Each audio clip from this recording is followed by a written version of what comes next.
Good morning. My name is Tara Affolter, and I am a language arts teacher here at HomeLink.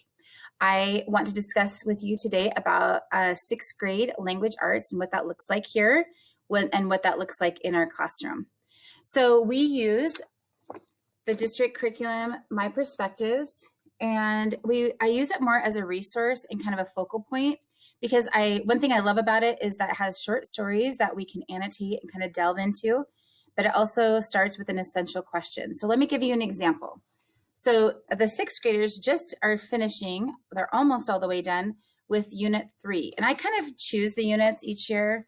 This unit is called Modern Technology, and the big essential question that they're trying to answer is, how is modern technology helpful and harmful to society? So we read several shorter articles, and I really talk with them about how to annotate. So you can see that I'm highlighting things, I'm writing questions and connections and comments in the margins, and that's just to help me delve deeper and understand the text in a deeper way. So along with the reading, we will do writing assignments.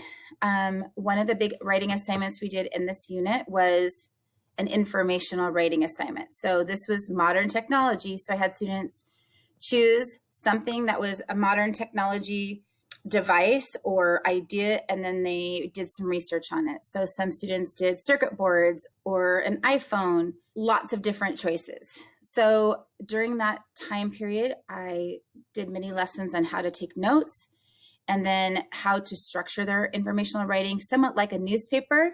So let me show you an example of one. So in this example, I have a student who was very, very interested in circuit boards. And I tried to give choices when we have things like writing topics within an umbrella, right?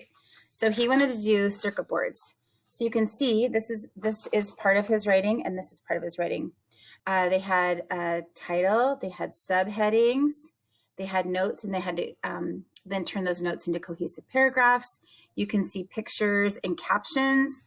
We have vocab. So he would highlight some vocab that maybe the reader wouldn't know and then define it. So like a glossary, little mini glossary off to the side. So they had to have at least two subheadings and then either fun facts, interesting facts, and we did text boxes for that.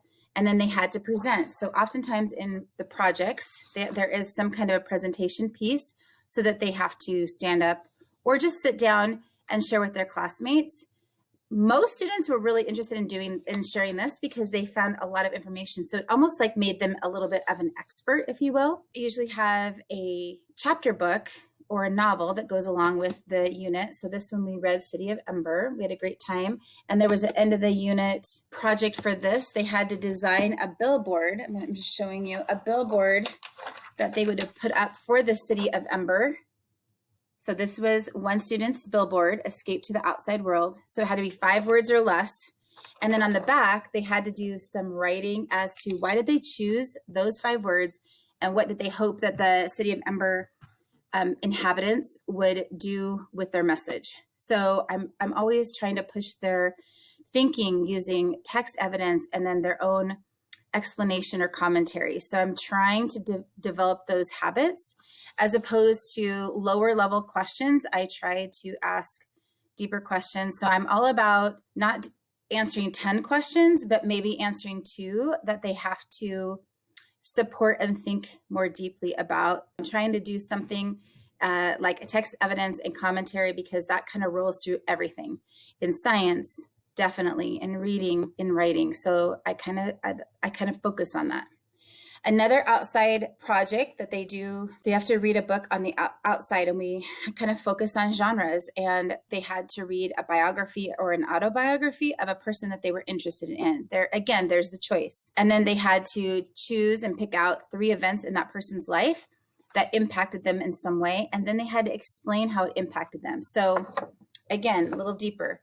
I like to do paper pencil kind of projects too, because I feel like they're on the computer enough.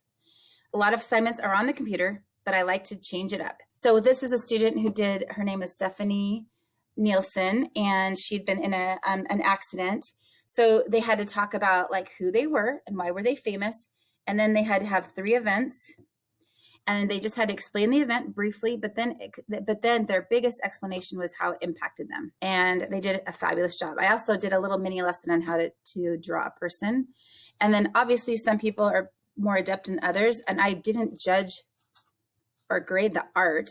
You know, I just wanted them to do their best. I'm definitely more of a project-based teacher. I have high expectations, but I will support and help in any way I can. Also, we do a grammar piece with no red ink. I'm not guaranteed to have no red ink in the future because it does cost, but I will do a grammar piece for sure. So writing, we do our modes: explanatory, informational, narrative, argumentative. What I've noticed about sixth graders is they make a lot of growth in a year. So I really love their sweet attitudes, and they're really fun to teach. So I hope that I get to see your sixth grader next year.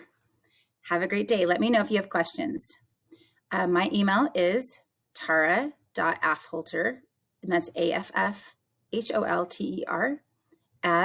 @rsd.edu. Thank you and have a great day.